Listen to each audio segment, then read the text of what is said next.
સુરત સુમુલ ડેરીએ મોટી જાહેરાત કરી છે। સુરત અને તાપી જિલ્લાના પશુપાલકો માટે ખુશીના સમાચાર સામે આવ્યા। સુમુલે પશુપાલકો માટે બોનસની જાહેરાત કરી છે। કિલો ફેટે 120 રૂપિયા બોનસ આપવાની જાહેરાત કરાઈ।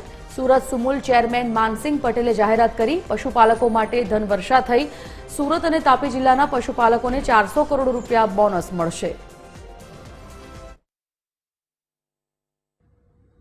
સુમુલ ડેરી સાથે લગભગ 1200 થી વધારે સભ્ય મંડળીઓ સાથે 2.5 લાખ જેટલા પશુપાલકો જોડાયેલા છે।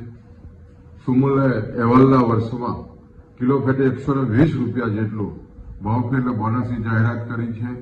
તે લગભગ 2.5 લાખ પશુપાલકોને 400 કરોડથી પણ વધારાની આમદની આ બોનસ થકી મળવાની છે। અને ખાસ કરીને માનસિંગભાઈ પટેલના નેતૃત્વમાં કર્કશબગ વહીવટને કારણે શક્ય બન્યું છે। છેલ્લા 5 વર્ષમાં જે રીતે આ ડેરીએ પ્રગતિ કરી છે અને ખાસ કરીને પશુપાલકોની ચિંતા કરી છે અને દેશના વડાપ્રધાન શ્રી